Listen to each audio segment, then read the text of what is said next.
All right, and let me, yep, and you're good, and I'll grab Dennis. Perfect. Okay, so tonight's meeting of the Newcastle Planning Board is being convened virtually pursuant to recent amendments to the New York State Open Meetings Law. A quorum is present for the Newcastle Planning Board.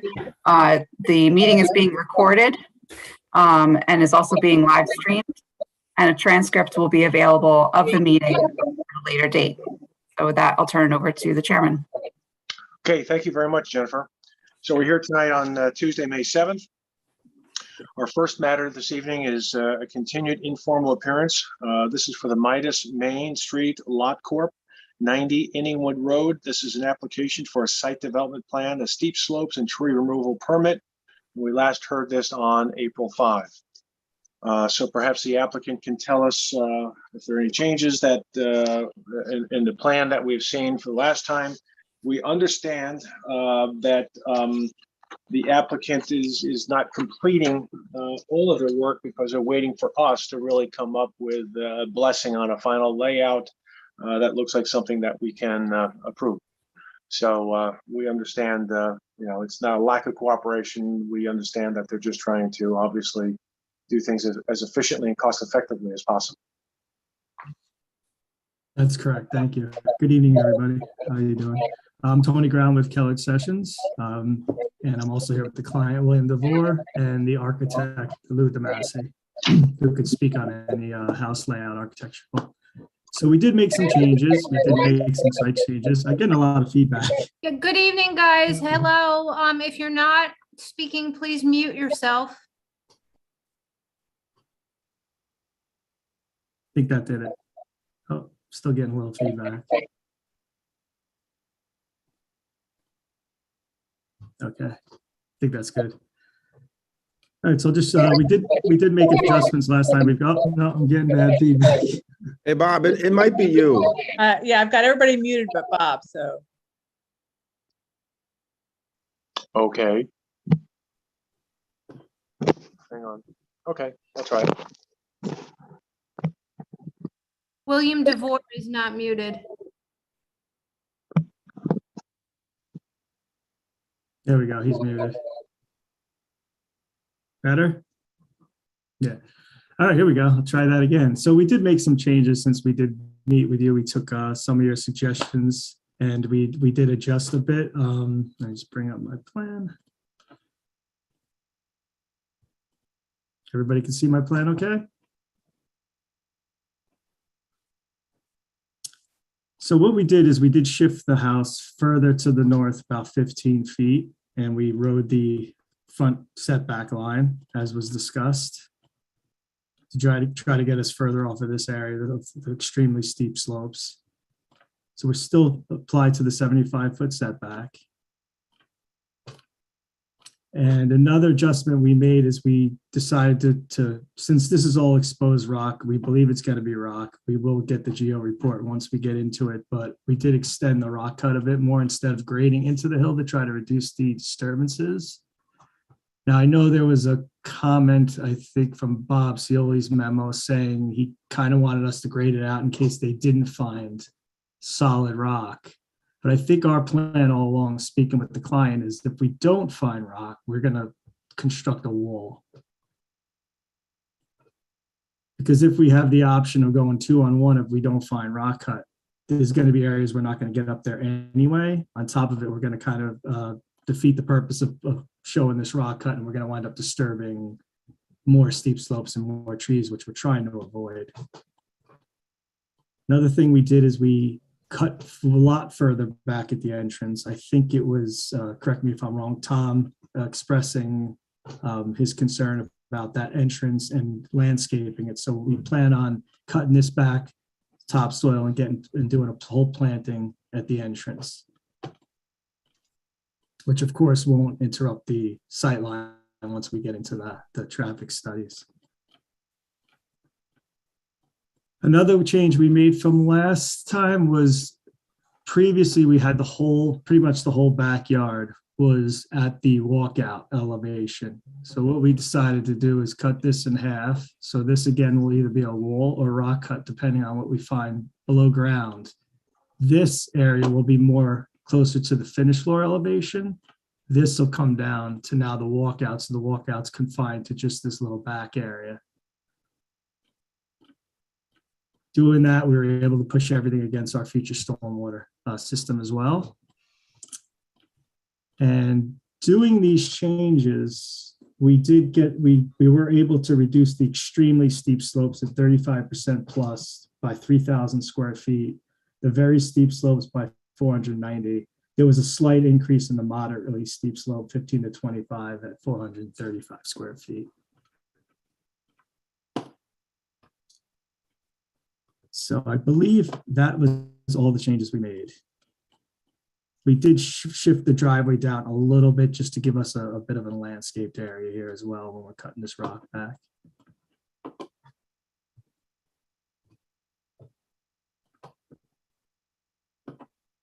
So I believe that's it. I'm gonna open up to any questions. You all love it, right? Now everybody has to unmute.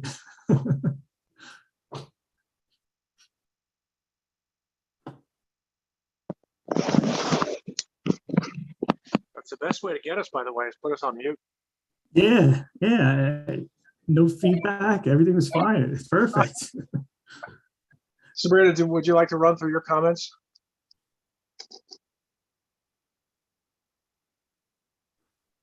I don't really have that many of them. You know, every rendition that the applicant has presented has represented a zoning compliant plan. You know, the changes are just, you know, as far as the amount of disturbance within different steep slopes areas, whether it's more or less.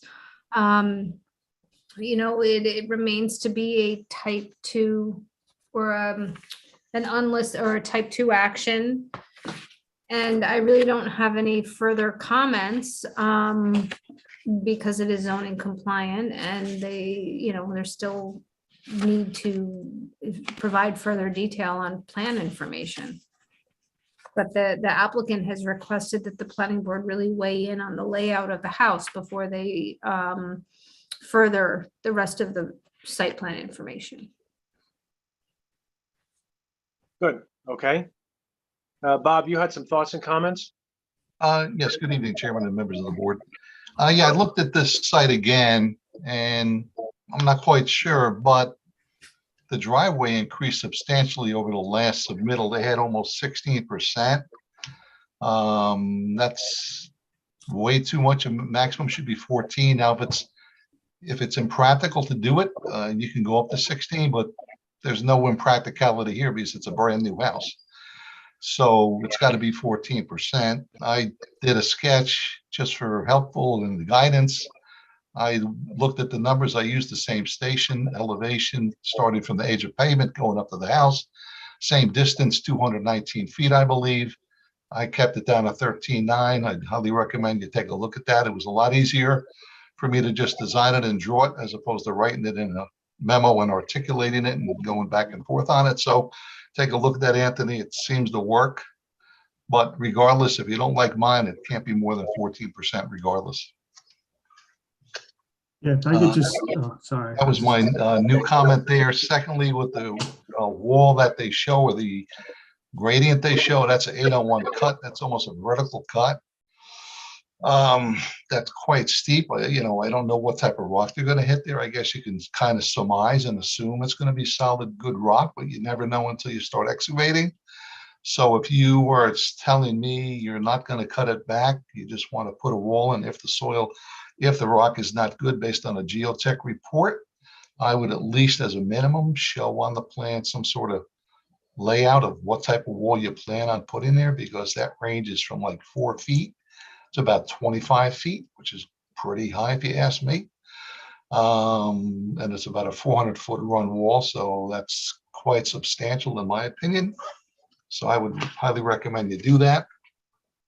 And I understand you don't have to get the whole thing done and analyzed until you find out what the geotech says, and I would work off of his recommendations on what you can do out there. So That's what I'd recommend with that. And my other comments, really, to Sabrina's point, are really comments I've had on my last two memos, predominantly stormwater, sight lines, and some technicalities in the stormwater and how to, what the tributary area is, and general comments with the amount of rock. It should be noted, though, for the record, I mean, if they're going to be taking this rock out, I think they had about 3,500 yards. Assuming each truck carries about 18 yards, that's about 207 trucks each way. So, you know, you're looking at, 420 trucks coming in and out of there on that roadway. So that's quite a bit of traffic coming on that road. So also to the sightline analysis critical because that's about a 10-12% coming on down that road towards Route 100. So that has to be done to see what the real speed is. And those sight lines will have to be dictated based on that 85th percentile. Now that's all I have for now, Chairman. Okay, very good. Thanks, Bob. Dennis, did you have anything new that you wanted to mention on this application?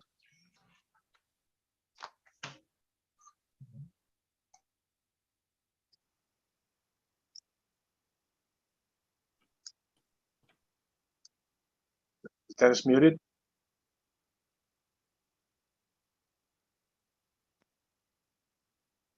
Okay.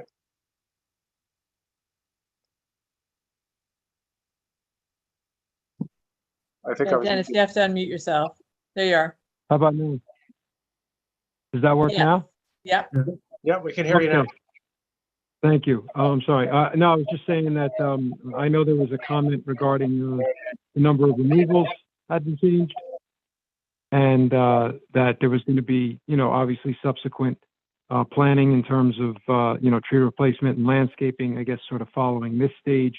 So in just reviewing what they were doing, I really didn't have any additional comments. I think some of my prior comments are probably still unresolved, and understandably because of the phase that they're in.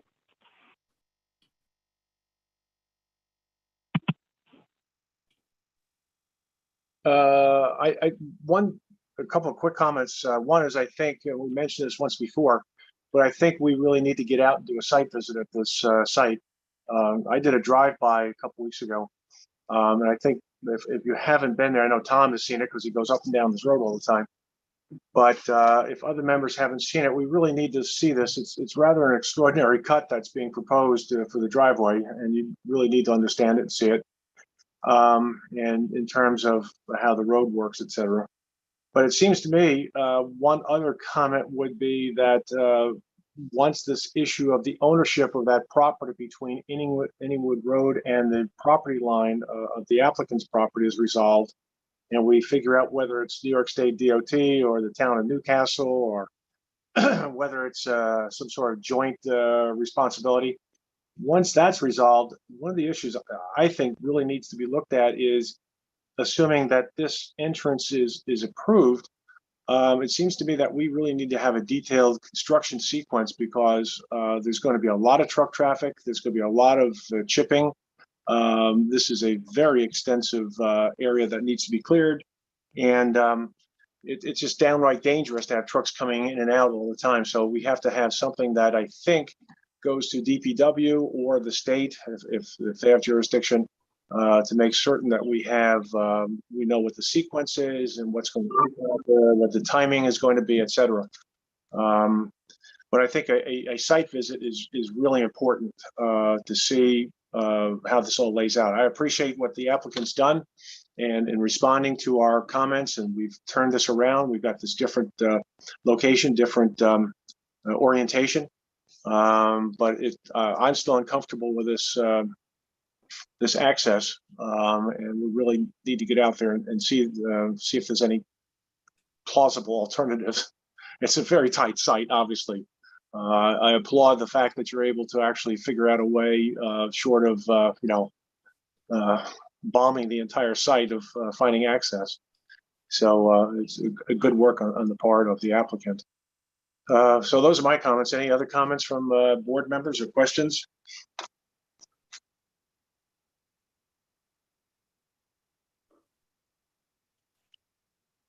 Are we all muted? I've got, yeah, thanks, Bob. I've got I guess, I'll put this in the form of a question. The driveway design as presented in the application here, the drawing, I think somebody is, we're still getting feedback. Is that you again, Bob? Is that your? I keep muting Bob. It's Bob. I'm sorry, but I have to keep muting you, Bob. Okay, so it presupposes that the cut is going to hold, right? That the rock face is going to be stable enough so that you don't have to grade it back. So the question would be, and maybe this is to the applicant or Bob Cioli, what would be the worst case scenario if in fact that doesn't hold?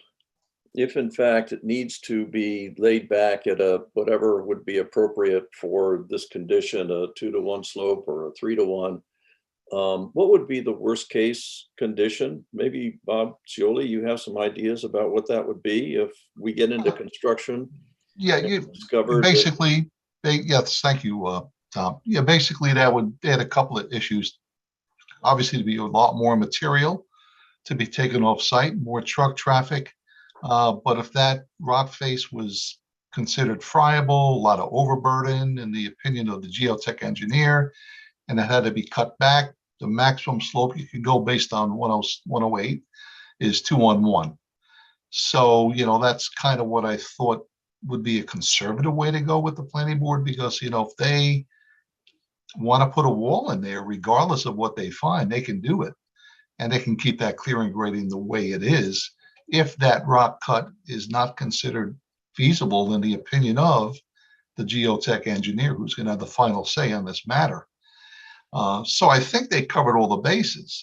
You know, if that is not good material and it's all soil, but we probably know it's not, I would think they were going to use the geotech engineer to design a wall that ranges anywhere from 4 feet up to 25 feet.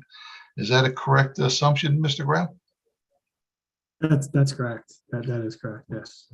So let's assume that we get under construction here, and we discover that in fact is the case, that the rock won't hold, and that we've already scarred the property and done an awful lot of excavation to get to that point.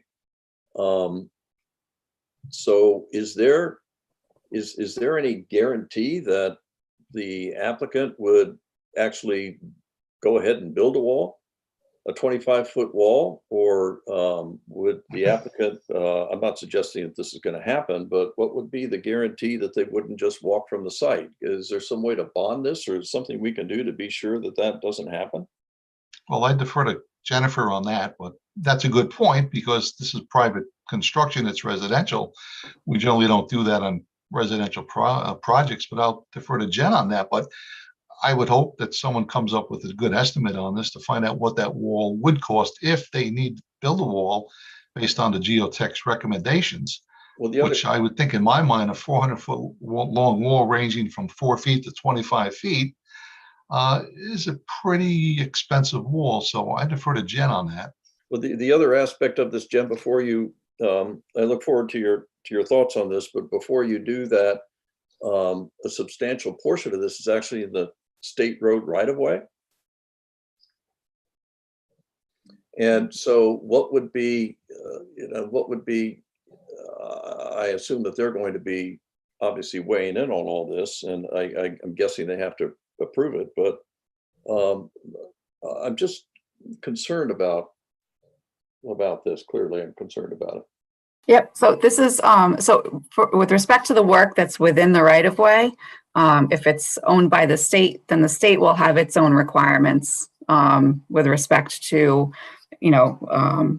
bonding issues and things like that. The state will dictate that issue. If it's a town right of way, then, the town will be able to weigh in on that.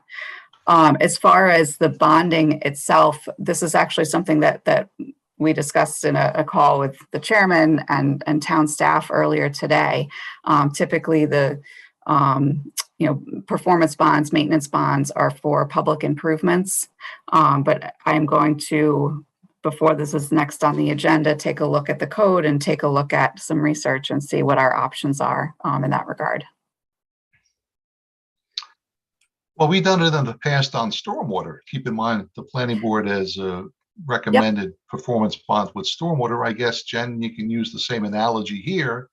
This Because is they quite substantial. This is a very substantial site work expense, and it might be along the same lines as the stormwater analogy. Exactly. Yep. That's what I've had in the back of my mind, because there could be offsite impacts with respect to the stormwater, which is why we typically do require the bonds for the stormwater work. But again, I can't give you a definitive answer tonight. It's something that was flagged earlier today and something that we're looking into. So Bob and Jen,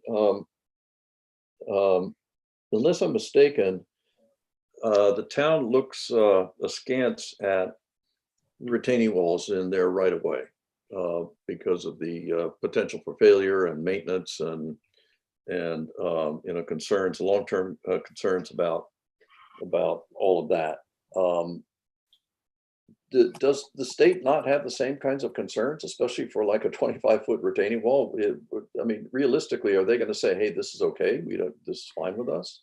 So something I recommended at the very beginning of this is whether it's the town or the state, the town and the state should both be weighing in on any concerns that they do have or may have about what's being proposed within the right of way. If it is the state, we want to know what the state's concerns are, if any, now, so that we can account for those during this process. Same thing with the town. If it's town owned, we want to know if the town has any concerns now. So again, we can fold in, addressing those concerns while the applicant is here before the planning board and make adjustments to the plan based on that. So if it gets approved, let's just say that it gets approved the way it shows on this drawing by everybody, and then we discover that no, they're in fact going to have to, in the end, they would prefer to actually grade it out rather than build a wall. Would they have to come back to the planning board for approval for that? So if it's more than what we would typically call a field change, then the answer is yes, they'd have to come back for an amended approval. Alternatively, you can put within your resolution of approval specific direction that if any changes beyond a certain level are proposed, they have to come back to seek amended approval. So you can control when the applicant has to come back for amended approval through your resolution.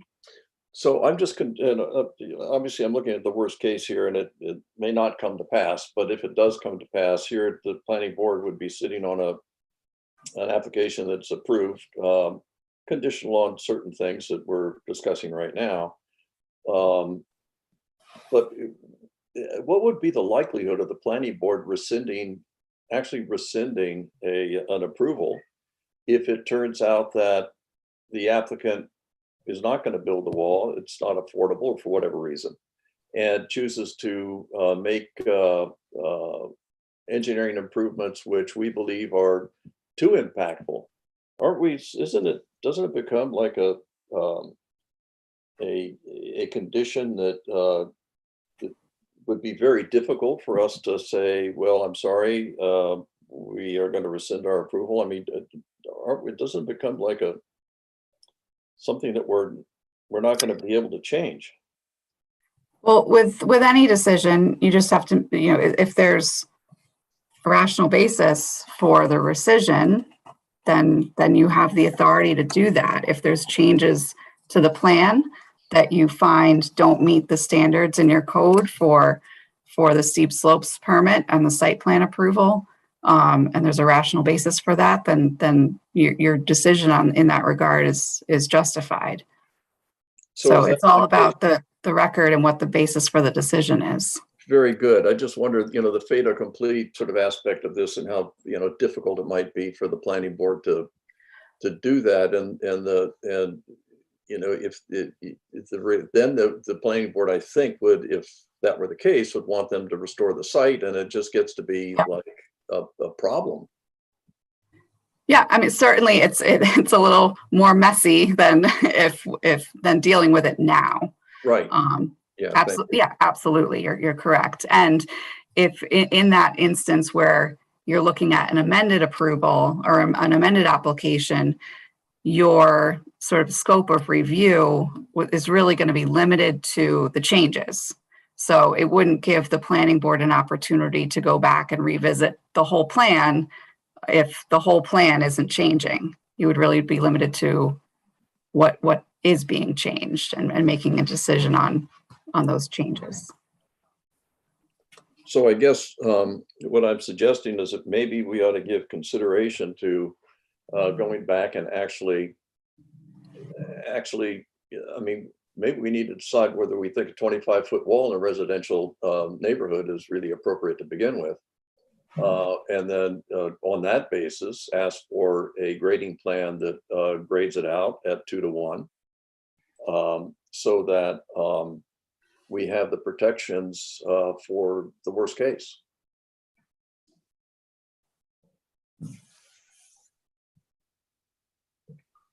I mean, I agree with that. That was my whole comments with this. You know, I always like to look at the worst case scenario. Of course, the planning board has to balance all that, whether that's feasible or not. But the worst case scenario is grading everything out, everything in the right of way, everything to the south where that 25-foot cut is, graded out 2 on 1. See what you got. Yeah. See what the disturbances are. Let the planning board weigh the environmentals against it. There's a lot of balancing here. That's one way to go, Tom, to your point, if the planning board decides to go that route. That's what we had on a previous layout. But the disturbances were too high.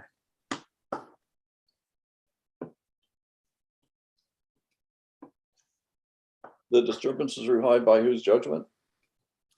Well, we were trying to reduce it. One of the concerns was reducing the steep slope disturbances from the previous meeting. Okay. We had graded up into this hillside. We had Right. all this 2 on 1.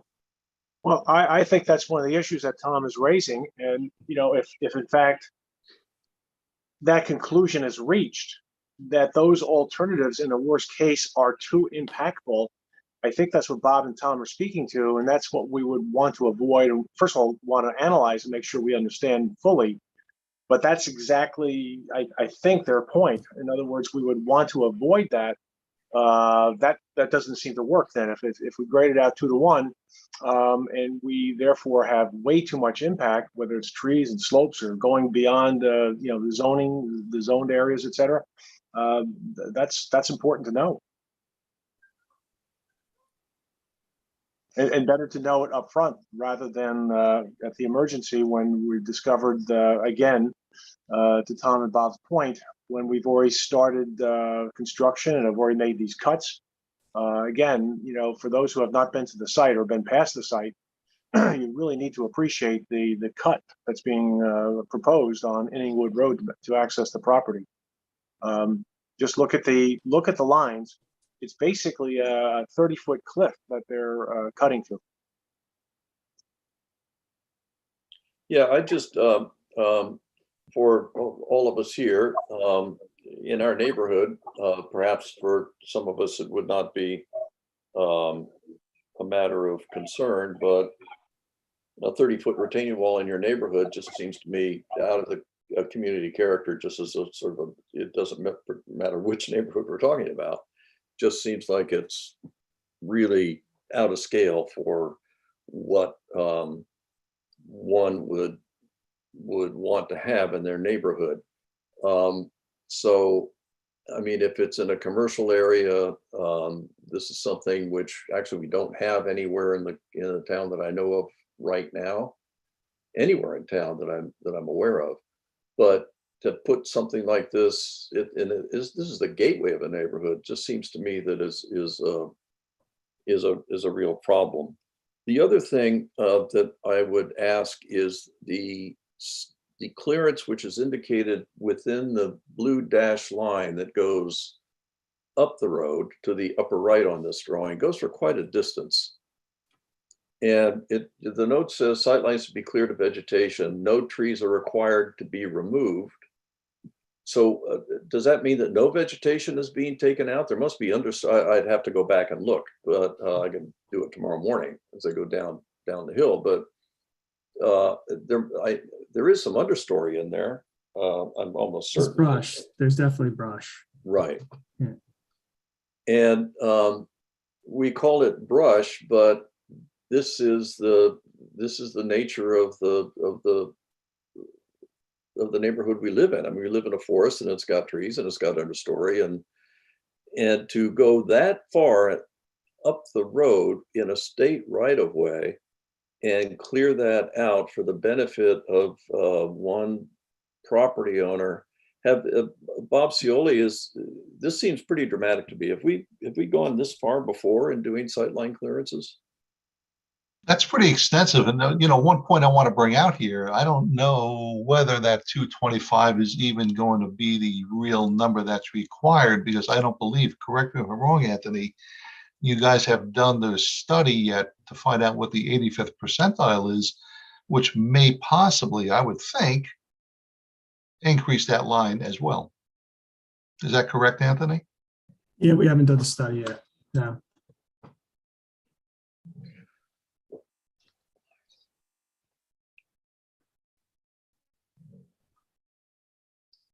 So that sideline will invariably increase.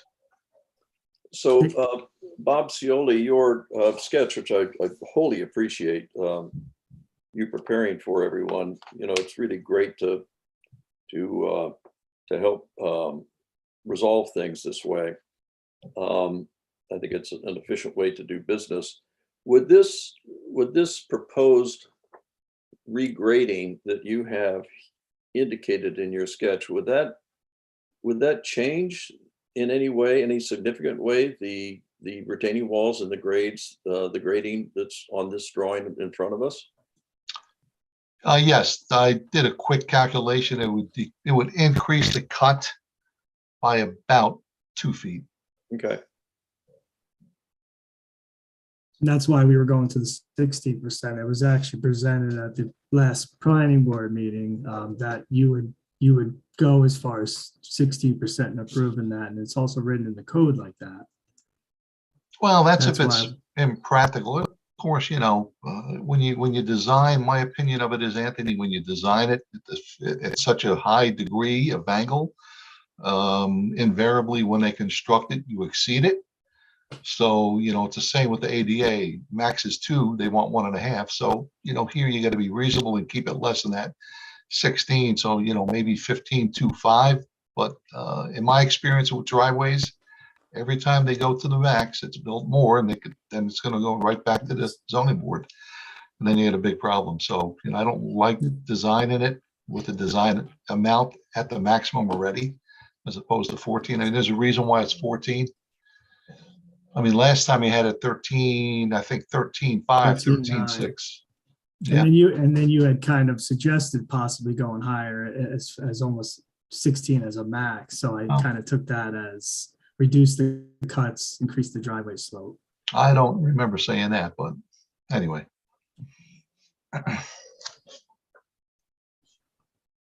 Well, the difference between 14 and 16 is in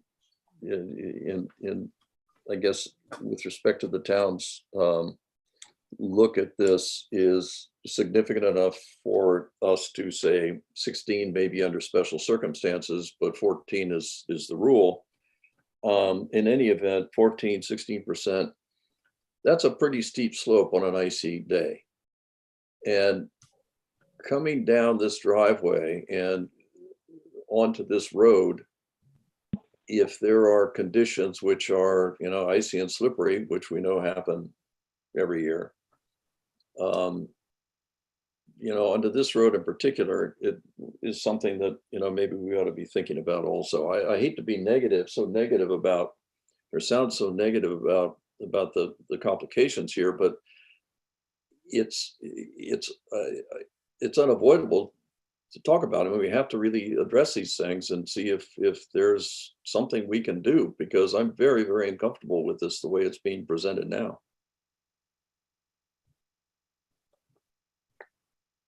And I don't know. May I interrupt? Sorry, Oh, I think the client. May wants to I speak. interrupt? please. Okay, I've listened to this board in 3 different meetings. This house was first approved with a different type of onset with the garages in steep slopes where the driveway was much longer. We have then moved the house, created a side-load garage for you guys, moved the house to the right, and then moved the house right again, away from the steep slopes. We've moved the house so much to the right, now you're pressing the driveway.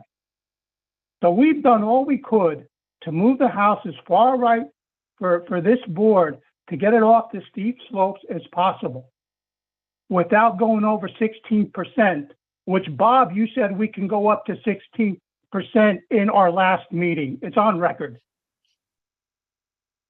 So now what we've also done with the driveway, if you look at the previous plan from the driveway almost runs half of the driveway parallel in the DOT.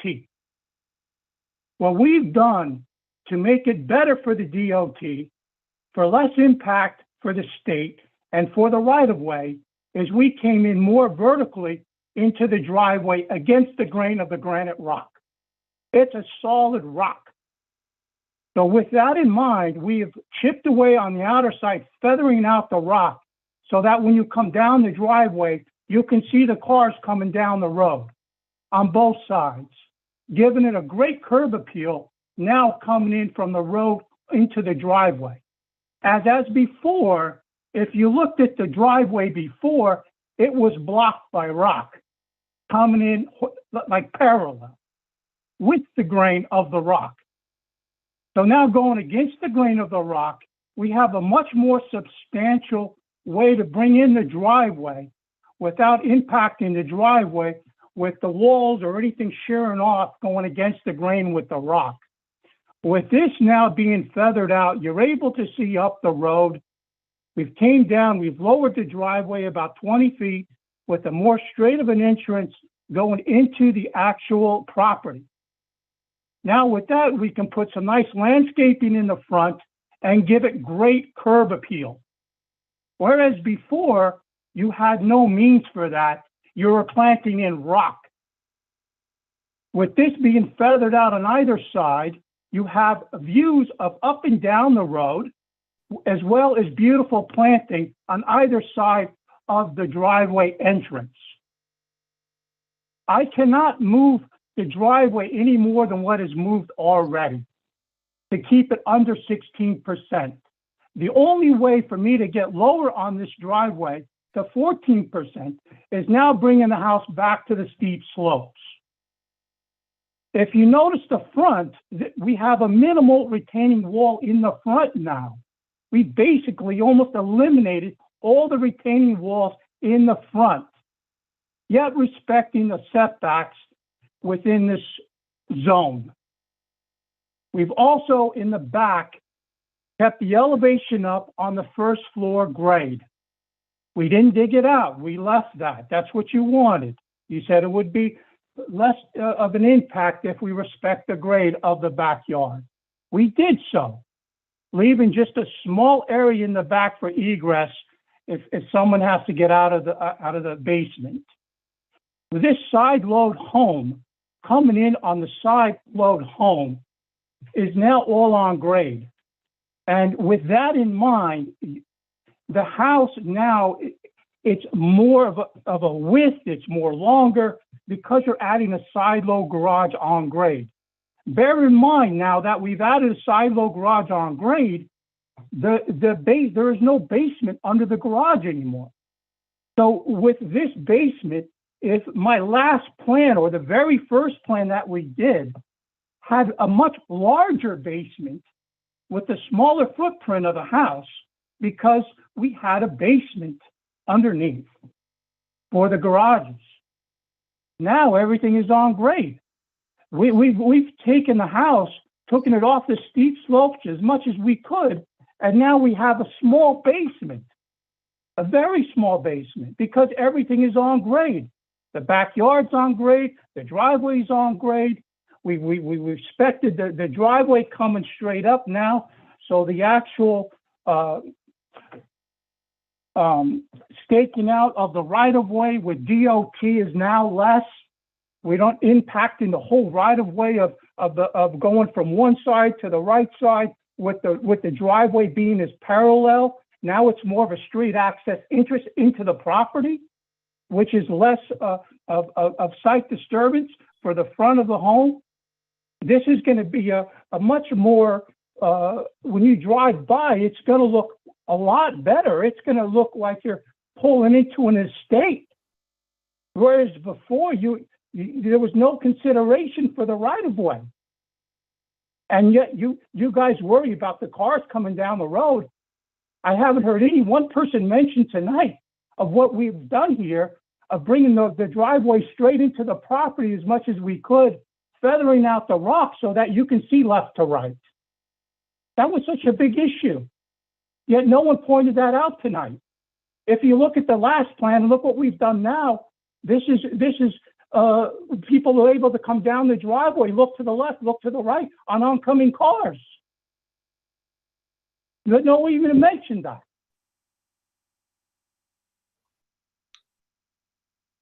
Well, it sounds to me that everything that you suggested here have been, as a consequence of discussions with the planning board and with town staff, are improvements. And we have. We've improved upon approved upon approved. Not right, only so, this, the driveways off the detention systems and the Colpex. great. Whereas before, the driveway was right on the Colpex and the detention systems. Okay, so this sounds like it's all good. So This is great. okay, great. This So, is a great, and the DOT is going to give us a permit.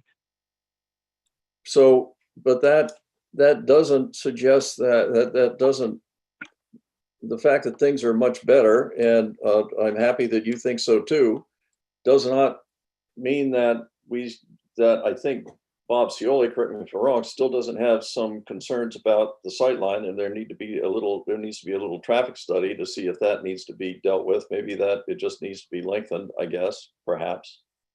And I think that the concerns about the 25-foot wall and the the rock face, and I think those are legitimate concerns of the planning board. I think they should be legitimate concerns of the town.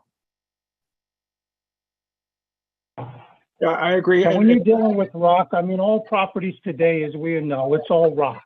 It's all steep slope, it's all rocks. You're dealing with qualified developers that deal with rock every day. Yes. This is nothing new to us. This is what we do for a living. Well, what we do is to approve plans based on what we think are the appropriate conditions we need to put on applications.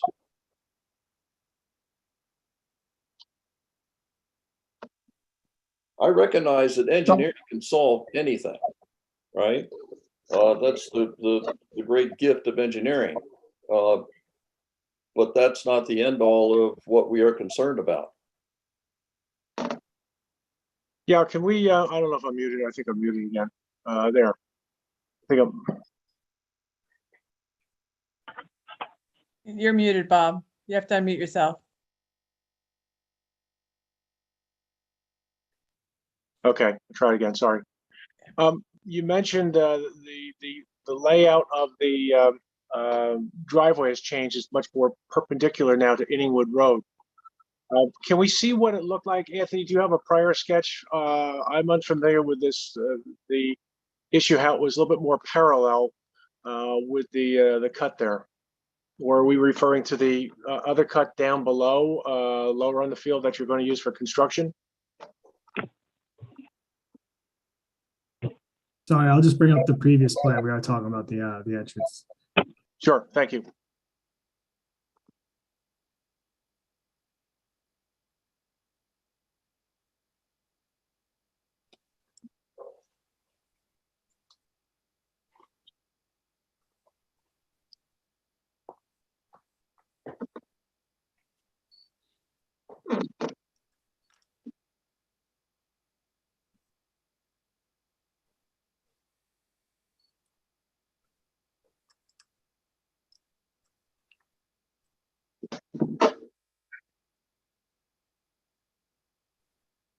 It's just thinking.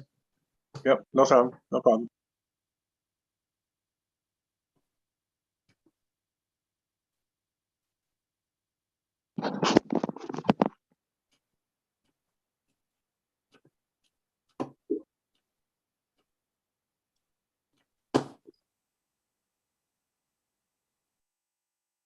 Everybody can see that? Yep.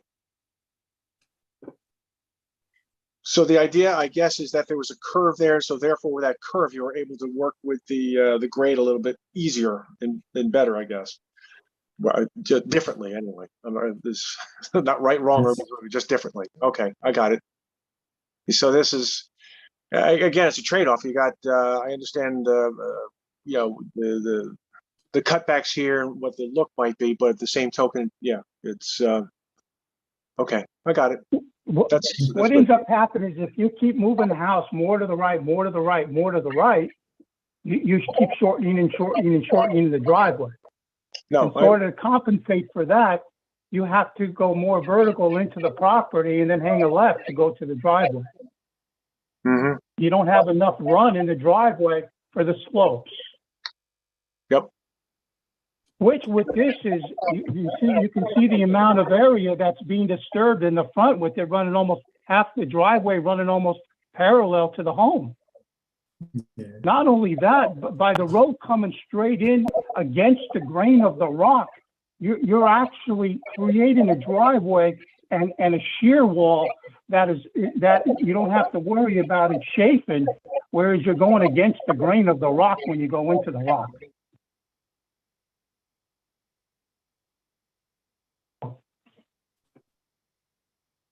Well, I'm just not convinced about, you know, you really haven't moved the building that much further to the right. I mean, I mean, from comparing the two plans, I can't overlay them to each other, but I'm looking at them and it doesn't look as though. It was from the last one, we moved it, I think it was 15 feet, right, Tony? 15 feet to the 15 north. feet, correct? Along, it shifted up a little bit because as we went north, we had to ride the front setback line. Right, right. So we moved it 15 feet to the right, and then we shifted it up to meet the setback. And your finished floor is still at 465. Yeah. If you want the house lower to make to go to a 14% versus a 16, then what will happen is the backyard will have a 2 foot taller retaining wall. But we try to keep everything high up there without excavating everything as per your request. So we kept that all of at a higher elevation with the retaining walls being much less. So if you want everything to be dropped down now, then what will end up happening is you'll create a less of a slope. But then bear in mind, as it starts going down, then what will happen is that up front there, you'll have a little bit more of a retaining wall. So, you know, it's a kind of a juggle from the left to the right, from the right to the left. Yeah, I don't think that, from my perspective, you know, taking a 25 foot, if that's what the number is, it's in that, somewhere in that range, and making it a 23 foot retaining wall or make it a 27 foot retaining wall is really not that big a difference. I mean, we're at a scale that, you know, which that kind of a change is not going to be something which, you know, matters that much. So I guess I would suggest that, you know, maybe the driveway grade is the thing that maybe ought to govern here. But again, I leave it to the engineers to decide, you know, what the most prudent conclusion is on all this. Well, we actually, the reason we came up with this plan was after our last meeting where Bob, if you recall, if you would listen to what you had told us in the last meeting, is that we could go up to 16%, that you would be okay with it.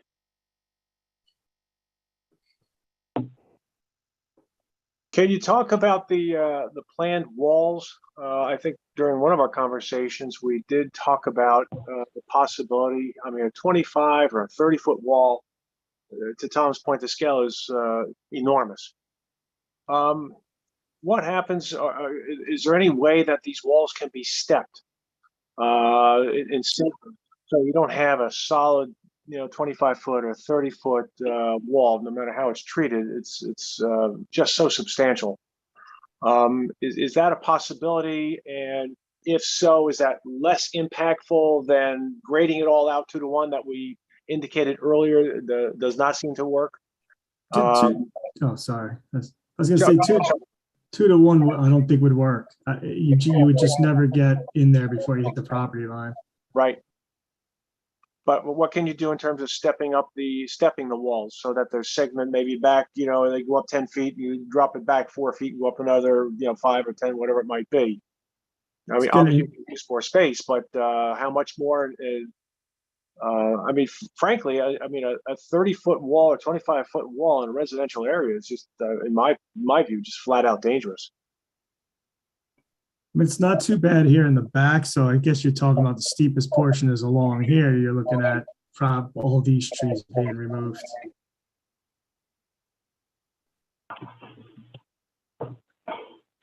Because I think in the back here, you're not too steep. May I just intervene again one more time? Sure. The driveway, if it goes back to the way it was before, where it was slung down to the bottom, right up against the Coltex, and then it kind of just went straight out, almost parallel to the property line. If you look at that type of it pulls the height of the retaining wall down,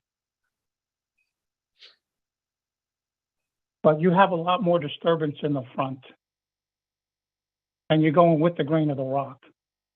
I much prefer to go against the grain of the rock when I come in with the driveway.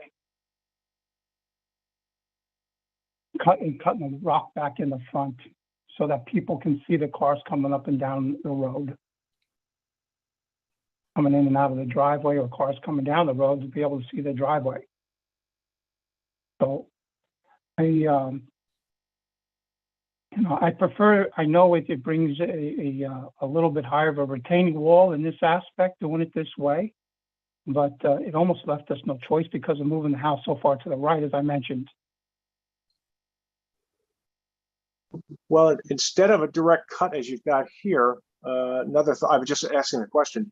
If you had the driveway lined up the same sort of way in terms of the entrance, couldn't you also cut back as you've done here in a similar fashion if you came in with the other entrance to give you the same sort of finished look and preferred look?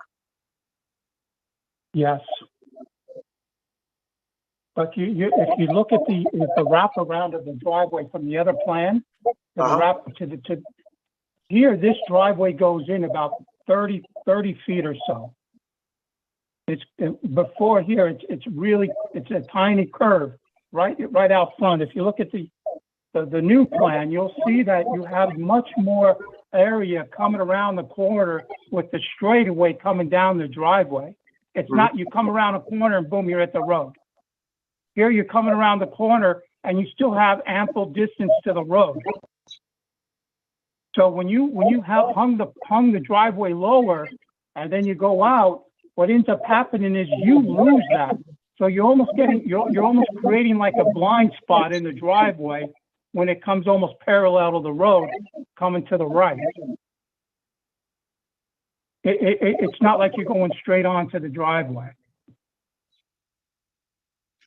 But I mean, I'm trying to do the best here as I can with what I have. And, we can definitely flare it out as much as we can if you want the driveway to go lower and further out with a steep slope. Chairman, can I say one thing, Chairman? Sure. I think just to maybe have the planning board have a better understanding of this driveway, I would recommend to use what kind of I designed and see what the difference is on 25-foot intervals along that section. And you might find it doesn't increase the 2-foot depth at the maximum height of where the wall is. So my point is it might be further up the line, and it might be at station maybe 175 where that 2-foot cut, as I mentioned, And you might find out that doesn't make too much of a difference regardless.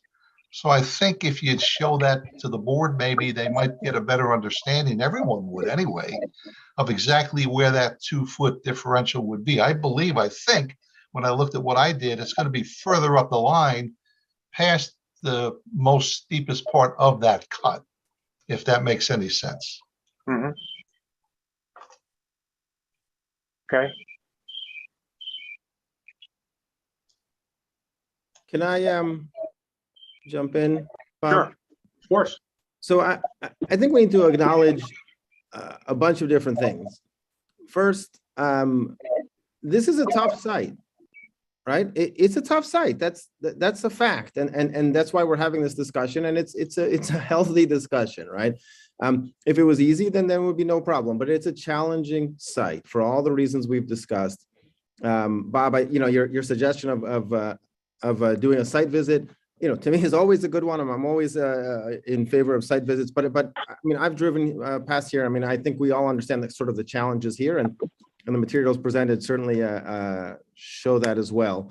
So first of all, it's a tough site. Two, I want to acknowledge the applicant's frustration. I think it's legitimate. It's private property. It should be able to be developed in a way that is zoning compliant and all that. And so we hear that. I understand that, and we've had this discussion about how us as a board, we ask for things and it feels sometimes they're contradictory or in conflict with certain things. And I understand the frustration, but I also want to acknowledge Tom and the board's concerns. They're legitimate concerns. This isn't frivolous. It's not just shades of a color of patio stone. There's safety concerns here, and there are environmental concerns, and there are legitimate concerns that not everything is easy. So we have a few different things in conflict here that make this challenging. And the other piece, which I think Anthony mentioned, moving this around, is there are zoning considerations, right? There's a front setback that's problematic, but that might be problematic in trying to solve some of this. But the thing that I always come back to is there's a reason that the applicant is before us. There are requirements and regulations that we need to take into consideration. I think we're taking those into consideration seriously and fairly. I just wonder, how do we balance all of those considerations by still figuring out a way to get to yes? I don't know the answer to that, but we need to think through that. But I do want to throw, out there the idea that, the thing Sabrina said right from the beginning, that not having too many comments because what's being proposed has always been zoning compliant. Well, perhaps what's proposed doesn't need to be, zoning compliant in order to meet some of these other concerns. And the applicant might need to seek a zoning variance in order to address some of the, kind of to weigh what is more important. And I don't know if that's helpful to think about what it would look like without, perfectly meeting every zoning requirement. But maybe there's a way to get to yes by balancing some of those concerns. Does that make any sense? I think it does, and I think we've actually mentioned that before, and I think we we raised that issue because, as it turns out, one thing that's very striking about this site is we have this buffer, this New York, either the DOT or the town property, and even though we have a setback from this interior property line, it already behaves basically from the road that we already have a gigantic setback. Right. It seems to me that it's a penalty to the applicant. We don't have a way to do it, but the ZBA does. And one of the questions I asked very early on was whether we could take a look at that. And I think the issue or the answer was that we really need to look at something that is compliant, and then it's really up to the applicant to look at something that's non-compliant if it makes it easier and better. But you're very correct, and just look at this. We have this significant space between the edge of Inningwood Road and the property line, and that's probably greater than or as great as the setback is off the road. And then we have this double setback that they have to comply with. So I think it's important, it's useful to recognize how the property is behaving and achieving the goals of the zoning setback, even though it, unfortunately the applicant is saddled with this situation. So that's a very good point, Eldad. I think it's something that I think if that were relaxed, I think a lot of these issues would be more easily resolved. No, I'm not sure about that. It depends on what issues we're talking about. And for me, anyway, the real issue has to do with the driveway. And I can't see the grades are the grades to get up to the building pad, no matter where the building pad is, really, you still have to get through that rock face.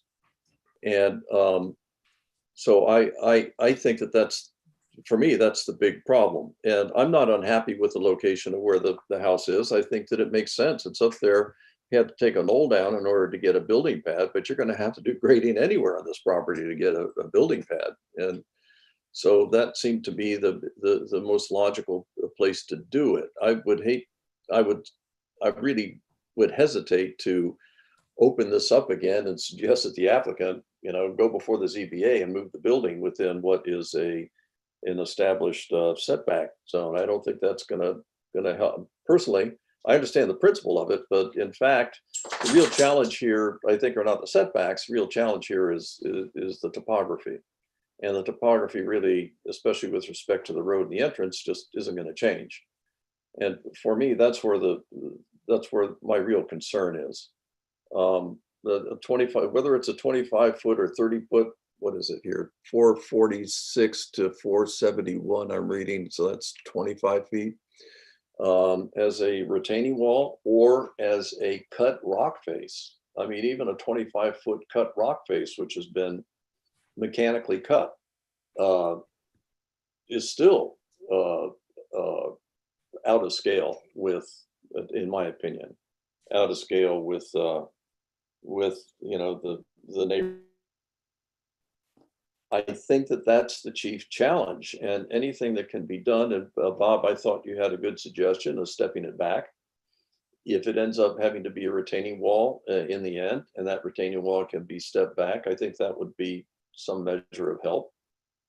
Maybe it could be, if it's going to be stepped back, perhaps there is, if it's benched, so to speak, perhaps there is space behind the bench to actually get some dirt in there and landscape the whole thing, the benches as you go up, which would be, I think, a pretty big help. So, maybe there's a solution here, which is, we would actually prefer to see a retaining wall which is benched and landscaped rather than a cut rock face. And if we ask for that, then we have then there's something that we can approve with confidence because we know what the solution is going to be rather than this unknown. So would you prefer me to step that in the back and go back 4 feet, 5 feet, and then step it along the back side of the driveway? We can do that. Yeah, I'm talking about from the property line down to the roadbed. Well, we've already cleared back the rock. If you look at the grade of the rock where the driveway is, that's all been stepped back. Well, from where it says WS and to the right, I understand. I can read the grades. I get it. You laid it back there. You still have a 14-foot differential where it says 460 up to the upper right and 446. That's 14 feet. So, I mean, you still have a 14-foot retaining wall there, right? Yeah, but it's getting stepped back gradually. It's getting stepped back gradually. But almost like what you're asking me to do in the back. 450. 446 is the existing grade. So you got 454. Okay, yeah, right. So as you go around the curve and go back up the driveway. Yeah, so what I can do is I can put a step back there like I'm doing in the front to make it real nice. And I think this idea where you step it back, where you bench it, and we have the ability to put some vegetation, some plantings in there, which breaks up the mass of the wall. It might also make it a little bit less dangerous too as it steps back. I think that would be preferable than just a single face of a wall. I'm talking about as you go along the driveway, not where you've cut back. Yeah, I'm okay with that. I like the look myself.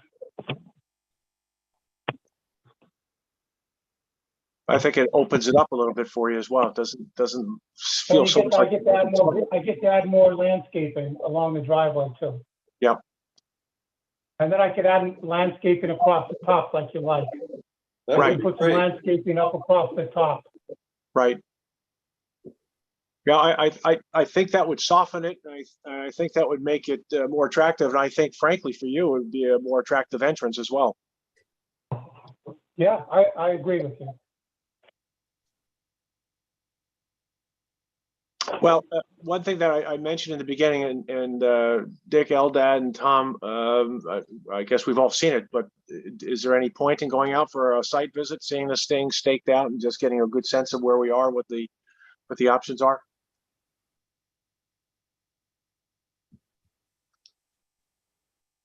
I'm always up for a site visit. I think it helps for us to get out into these neighborhoods and see them and get a feeling for them. And in this particular case, you know, the steepness of the road, if one isn't familiar with it, Inningwood Road in this location, and the relationship of the curb cut to Inningwood Court, Inningwood Place. What is that? I live in the neighborhood. I forget the name of that little cul-de-sac that starts up to the upper right there. Right. You know, I think that wouldn't hurt.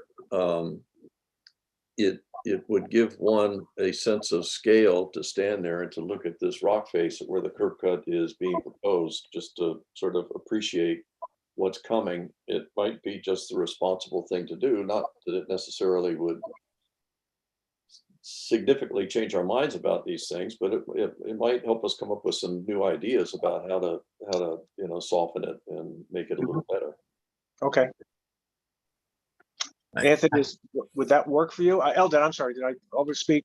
Sorry if I overspoke you or Dick, or if I'm muted. I have no idea what I'm doing here.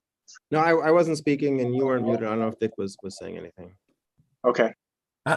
I think a mini site visit would be good, particularly along the borderline. You know, with the property that's up the hill, I guess that's sort of north. Mhm. I think there's a large distance between the property line, and you have the wetland and everything.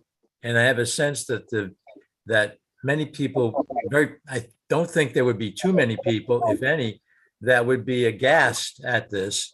I think it's an unusual kind of setting where you have a significant rock issue next to a wetland.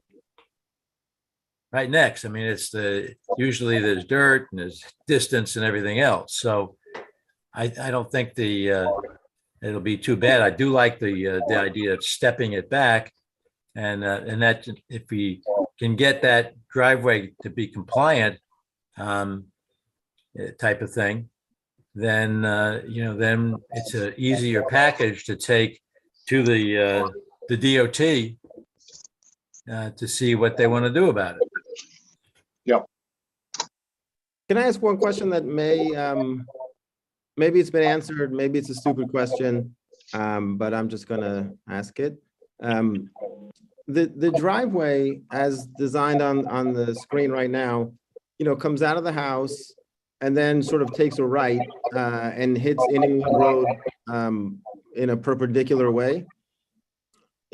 If it was to continue straight and then it maybe even curve slightly to the left, is that even possible? Because it feels like perhaps that would not be as steep a slope because you're coming off the road at a higher point.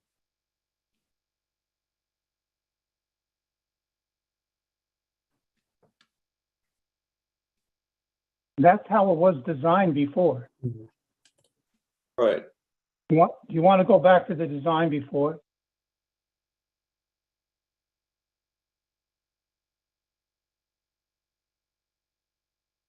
Well, and so I'm sorry, and then I may not be remembering what was there an issue, Tom or Bob or Dick? I pushed the driveway in and went more vertical into the property line, not to disturb so much of the right of way was number one. Number two was to go against the grain of the rock. so that I would have against the grain rock on either side of the driveway that I could flare out, not going with the grain of the rock. And number three, and probably most importantly, is a way that I wanted to introduce the driveway for safety reasons. So when the people came down the driveway, they would have much more of an ample straightaway where it was flared out on either side, where they could start seeing the oncoming cars much further back in the driveway than if you have a tight angle with a curve to Ingenwood Road. So with this little curve here, they're having much less of a visual, if I'm saying this correctly, whereas if they would just be coming down, turning the corner, then still continuing straight on the driveway, having visuals to the both left and right side of Ingenwood Road before they exit onto Ingenwood Road. So that's why I pushed the driveway down, so it would be further down the hill. So instead of up higher up the road where they're coming around the corner. So I figured it would be even more so. Number four benefit would, if the driveway's further down the road, that gives more time reaction for the people to stop their cars if they were to proceed into Ingenwood Road coming around the corner. So there was four reasons why I dropped that curb cut down. And I'll say one more time, it was for DOT, for less disturbance. It was to have a more of an impact going straight into the property. And number three was for visuals for the driveway and the traffic, and with your tremendous concern about the people coming down the road. And then number four were to be, it allowed me to give it more of a stately appeal and what have you, to be able to have an entrance more going straight into the property and having going alongside the property. And Yeah, so listen, much those are less all of an impact. those are all legitimate points, but every time one problem gets solved here, another problem, pops up. I come back to my original point. It's a really tough site, and it's a tough one. So I don't know that we need to talk too much more about it tonight, Bob. If you're suggesting we have a site visit, then let's do it. Yeah, I think that would be appropriate. But before we leave that other configuration, as we talked before, I think we lost sight of this. We also agreed that we could flare out the other entrance that you saw, Eldad, as much as we did here. So that could be flared as well. I don't know if it is stately. I don't know if the presentation is attractive, but I think if you flared it out, it appears to me that since we're dealing with the DOT property, there are no property lines to the west, so that we can flare this out as much as we need to satisfy sight lines. So in either event, I think you can flare it out. It really comes down to, again, what we do for the grades and how we treat this after we have this very significant cut. It's just, again, that's the problem we're confronted with here. So I guess I just weighing in here. I prefer the new plan. I think that the applicant's done a good job, and it just somehow feels more. I don't want to say more rational, because that makes it sound like the earlier one was irrational. I just think it's better to have this perpendicular landing pad to be longer. I think that's just safer, and coming in at the perpendicular to the rock face, to me, makes more sense in terms of cuts, both on the upside and the downside of the road. So I'm happy with this plan in that geometry. I agree with Eldad. The next thing to do is probably get out there and just look around and have a conversation to make sure we understand what's happening. I want to also just ask a question of Bob Cioli, and this is not going to be, I don't mean this to be dispositive of this particular applications with regard to these sight lines. And we talk about, we need to be sure that the applicant clears the sight lines so that one can see right, up and down the road.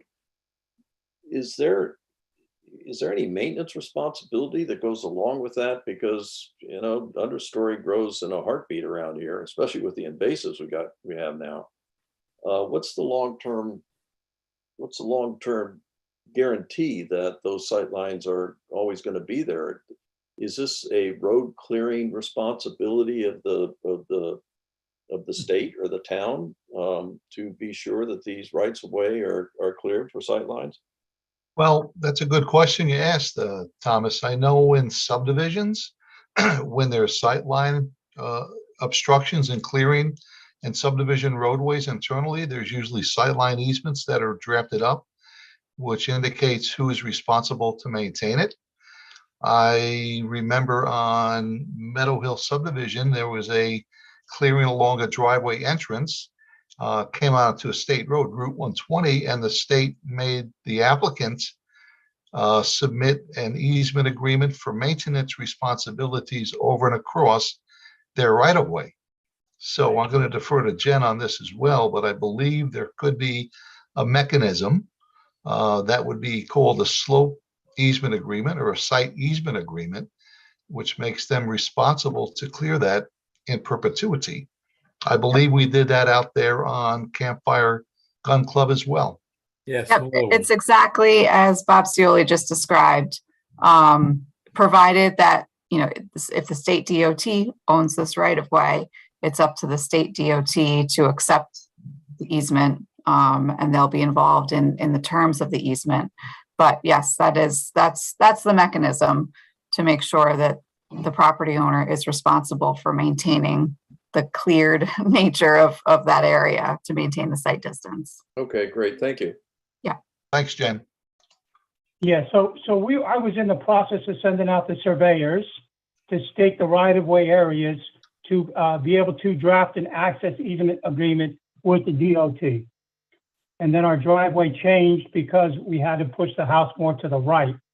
So if you guys approve this particular location, then I could proceed to the next step and have the surveyors come out and stake out the right of way, and then I can actually put some meets and bounds and an access easement together for DOT for maintenance easement, an agreement with them. So for our purposes, that would be a condition of approval for the planning board. So that's not something that this planning board would need to see prior to getting to the final decision point here. So if it makes sense to wait until you have that conditional approval, just in case there are adjustments to the meets and bounds that occur, as the plan is fully vetted. It's just something I'm throwing out there as food for thought. And yes, too, Thank Jen, you. most importantly, will you make certain you get that site study, because that's going to dictate the site easement area. And also too, just as a rule of thumb, when you're coming up with these site easement areas, it's always good to go at an extra 5 feet on these to take into account any type of growth of vegetation adjacent to it. So, I would highly recommend before you go through the effort of paying a surveyor to locate it, prepare meets and bounds, and put it into the schedule, make certain you get that traffic study by your traffic engineer, so we all know exactly where those sight lines are. Bob, I got a question for you. How much the slope is 15.6, right? Can you hear me? Yes, I can. You're speaking to me, So right? that's Not what Bob. it is. Now, how much lower would this platform, the platform where the cars end up against the house, how much lower would it have to be to get back to 14? Would it be 1 foot, 2 foot, 3 foot, 4 foot? If you just had a lower profile in the landing zone next to the where the garage is. If you lower the May I slip, just interrupt real quick? May I just interrupt for 1 second? Mr. Cioli, you had put together I saw this and I want to thank you for putting this together today. And I spoke with the engineer, Tony, with regards to this. this 5% to a 9.5% to a 13.9% to then a 9%, then to our 3%. If this is taken in consideration, if what Tony had developed was everything from 3 to 5%, then what he did is he took his average, and that was his grade at 15.94, whatever it says here, close to 16. If we go 5 and then bump it up to 9.5, then the main run is 13.97. Is that correct? You're speaking about my profile I did. Yes. Yes, yeah, I mean, that's exactly by code. It doesn't exceed anything on that because the way he had the profile that you had designed, it didn't meet code in all the vertical curves, because whenever you're exceeding a difference, a delta of 6 degrees, you need a minimum 100-foot vertical curve. That was not done that way. So what you do to get around it is you put the 20-foot transitions, which are tangents, and that's why it's a lot easier to develop and meet code when you do that. So I did put those in there, and it's just a lot easier than trying to mess with the vertical curves, which are very unwieldy sometimes, especially on driveways. So if we implement the slopes that you have demonstrated to us today, then our driveway works to bring it back down to 13.97%, correct? That is correct, sir. So Dick, to answer what you were asking, we don't need to move the house to have 13.97%. I wasn't We going to can move the achieve house. I that. like the position where the house is. I like all the Yeah, we things can that you leave the did. house and bring the slope down I to was going under to change the 14%. elevation slightly, that's all. But what you just went through sounds much more sensible. Yes. Thank So that's you, what- William. 6% change in That's grades. what I had asked Anthony to do today, and he's working on that with Mr. Sessions, so that we next time we show the site plan, we will then have this type of grading for the driveway, right, Tony? Yeah, it's not the You're way okay with that, right? You had mentioned after our talk we were going to implement this. Well, I want to look at it a little further. We always like vertical curves, but I'll sit down with with Mr. Kellogg too, and we can look at how we can make this work. Like I said, it was very difficult to use vertical curves, Anthony, because you're not going to get 100-foot length vertical curves if you're going to exceed 6% delta. That's why I use the transitions. Right, and then again, Dick was stopped, but we raised this one issue once before, since the garage is at grade, and if you just drop the garage floor, not the rest of the building, but just the garage floor a foot or two, that's going to help also. And so you have an interior step that's not going to impact your basement because that's already down. So that might be something else that could work to help you. Good. Is Lou, are you here, Lou? I'm here. Lou, I think we have 2 steps going into the house from the garage. I think it's like 14 inches now already. Yeah, it's 2 steps, but we could drop it down another 6 inches to a foot and add just another 2 steps. It's not a big deal.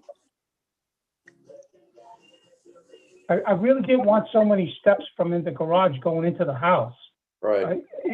If I can implement what Bob has done, then it should be sufficient if we keep it below 14%, correct? I've already got 2 steps from the garage going into the house. Right. I agree with that. I personally agree with that desire to,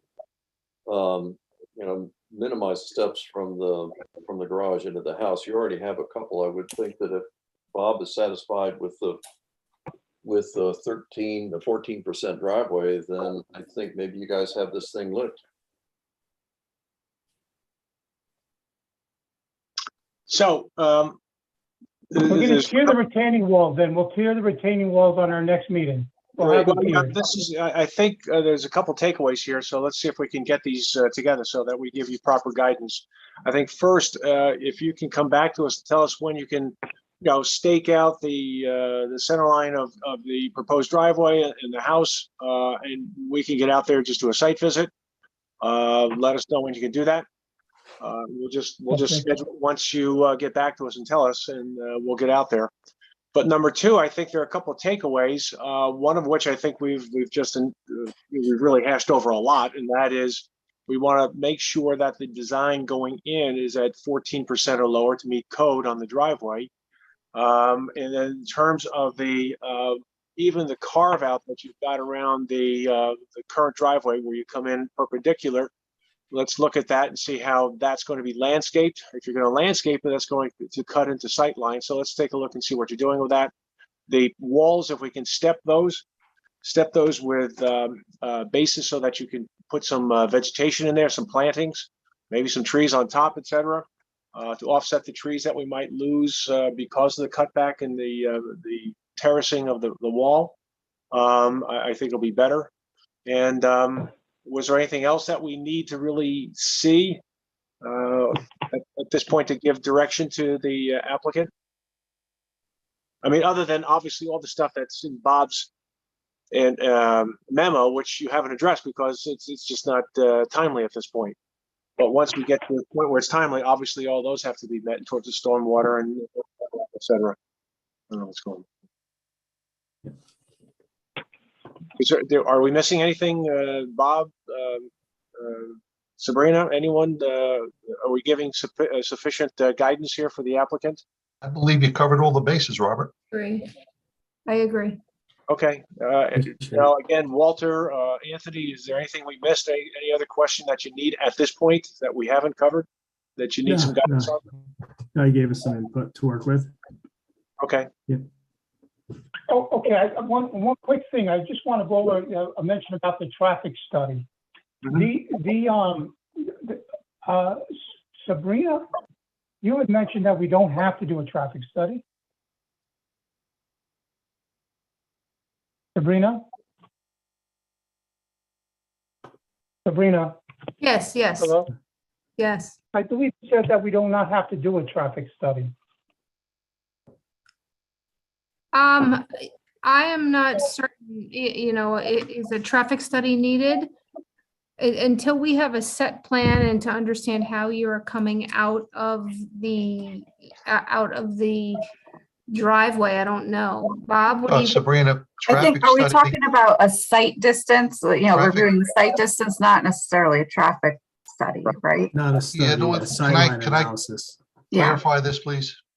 A traffic study maybe is an overreaching thing to say.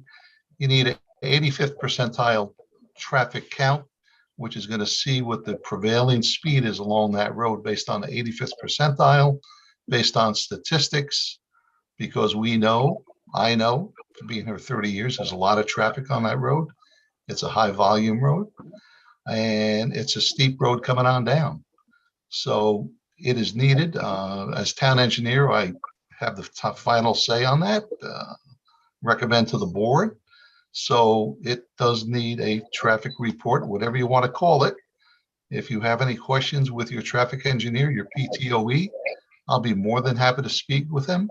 I'll be more than happy to meet with him out in the field so there's no misunderstandings. So it will no doubt require a study though. Right. Yeah, and this is very standard. I don't know, am I muted? I might be muted. No, you're on, you're on. Okay, but it's very standard. And again, the 85th percentile is standard for us. And it's we've noted this several times. I think the speed limit, actually, when I was out there, I looked, it's actually 25, which is really something given the actual speeds coming down the hill. But in any event, that's what we are really looking at.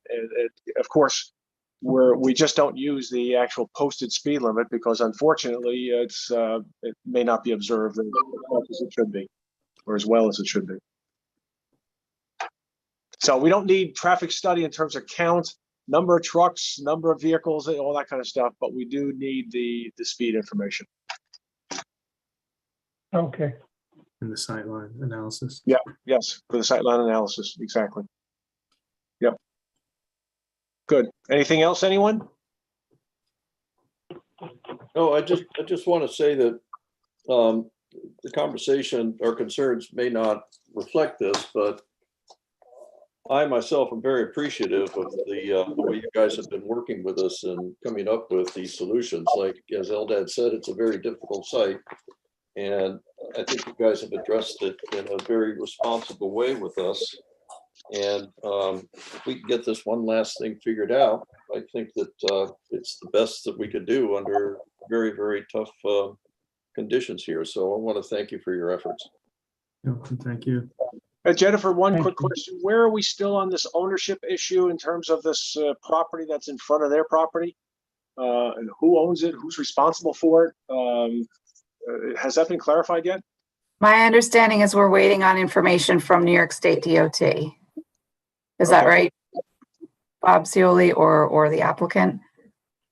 I have not independently researched it because I was told that the New York State DOT is researching it, so I didn't want to waste the applicant's, Well, resources I'm with the gonna- escrow, I'm if gonna- the DOT is already Those- researching it. Those were the last conversations I had with Ann Derelius of the state, that they're researching it through the real estate division. I have not heard back from her as of yet, but that's the last I've heard of it. Well, didn't we also suggest that the applicant could, approach a title company and definitively get some information? I think Jen mentioned that. Yeah, last time. Yes. So that's another option too. I mean, it might be faster than waiting for the DOT's legal department, but it's your call.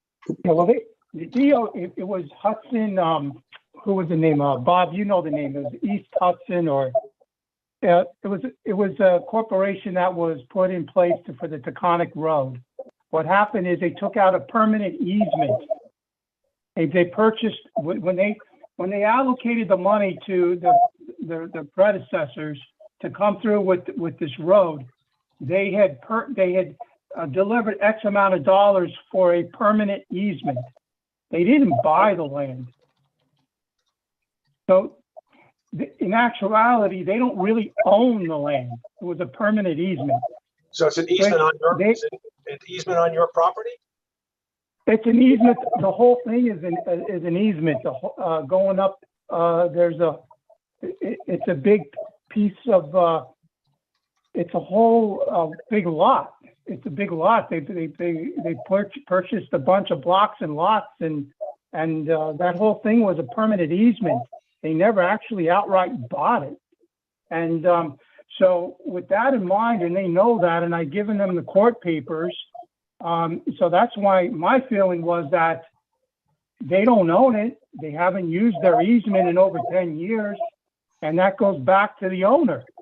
If they've abandoned their permanent easement after 10 years, then they rightfully lose their permanent easement. Who does own it?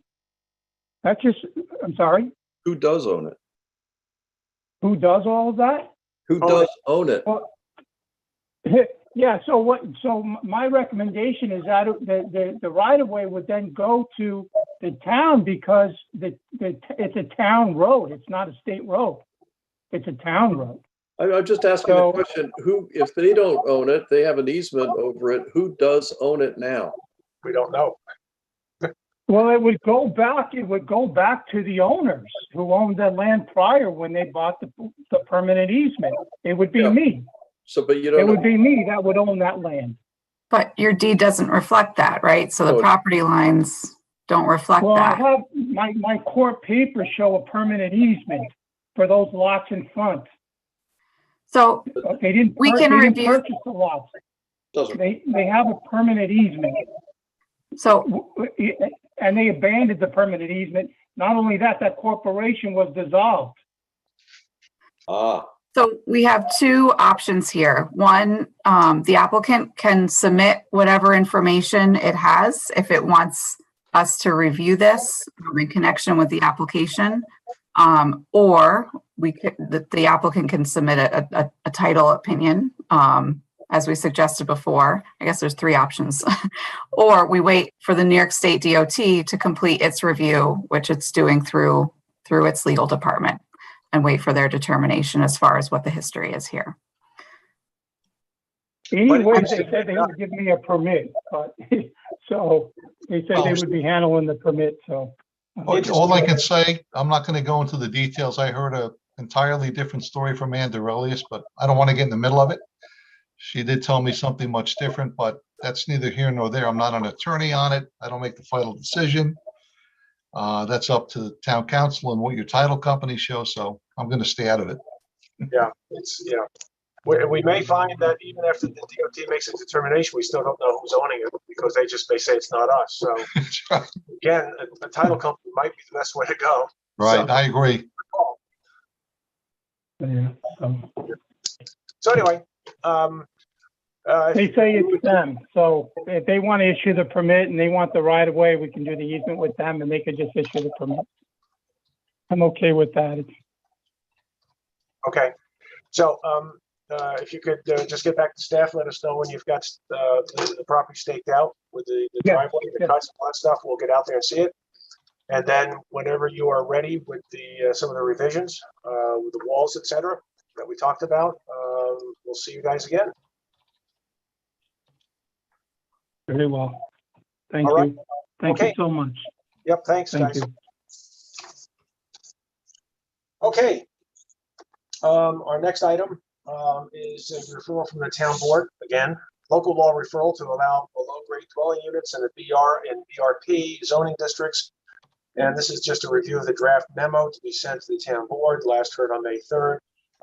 Also in your email, Felicia did send a copy of the law, again, the proposed law again, just as a referral. I have it up on one of my screens here, if there are any questions on it. So, you saw the memo that came from Jennifer, and that was that it really is not our law. So we were not going to actually re-script the law for the town board, but just make comments instead of memo.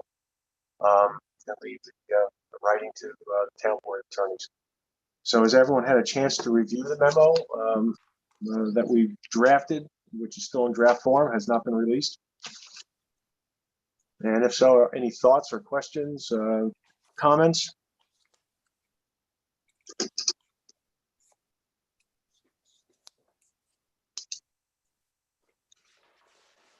These are much better meetings when Pam mutes everybody.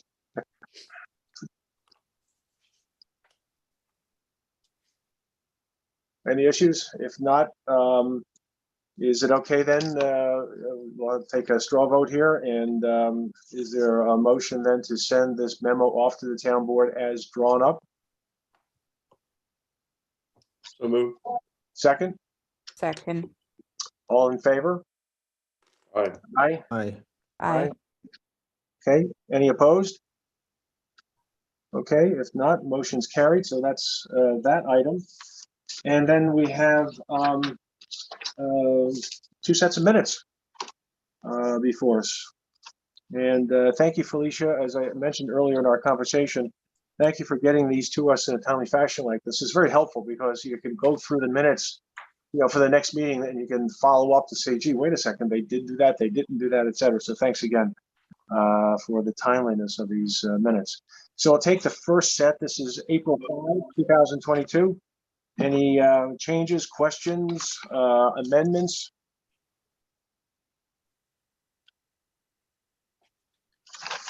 If not, is there a motion to approve the minutes of April 5?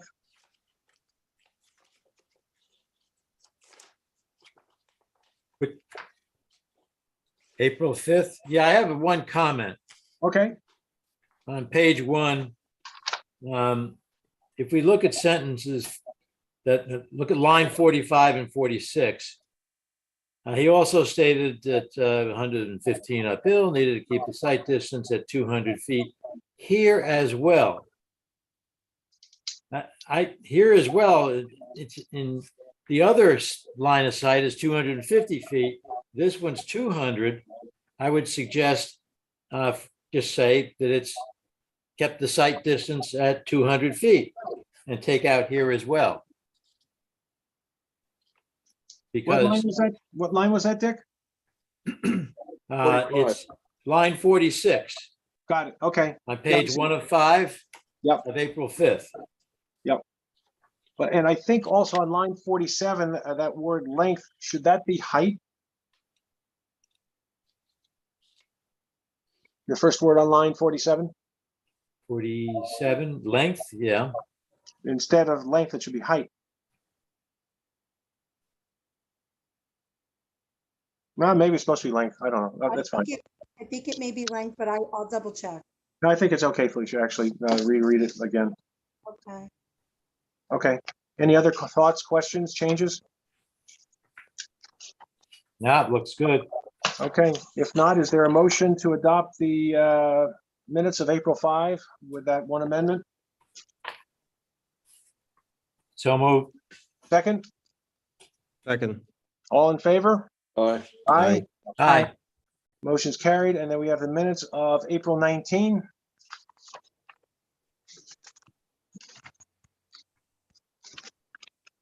Any I'm okay. changes, thoughts, questions? If not, is there a motion to adopt the meeting minutes of April 19? So moved. Second, Second. all in favor? Aye. Aye. All right, good. One quick thing, Sabrina sent a note out to us, and we're gonna have this as, I guess, the next meeting, right? On June 7th, a presentation on the wireless plan. The wireless master plan, which covers 7 communities, including Newcastle. The consultant Cityscapes will be presenting at a joint meeting of the town board, planning board, and zoning board.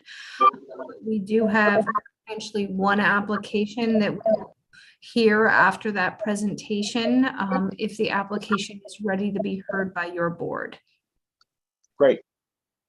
So Um, just a lead up for that presentation. I think it's kind of interesting to see, and it's very good that it'll help us and it'll put us in the lead here in terms of being on the cutting edge of where the gaps are, et cetera.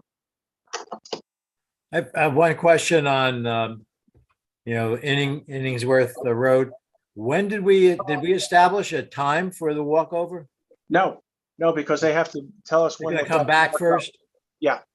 All right. No, I mean, before we hear it again, presumably they'll have it staked out so we can go see it while it's staked out. Oh, I presume that will be so before. they'll we see it. advise us. Great. Yep. We will send an email. Felicia will send an email to the applicant, making them aware to notify us when everything is staked, so we can let you know. Peachy. Good, okay. All righty, anything else, anyone? If not, is there a motion to close the meeting? Motion. Second, Second. all in favor? Aye.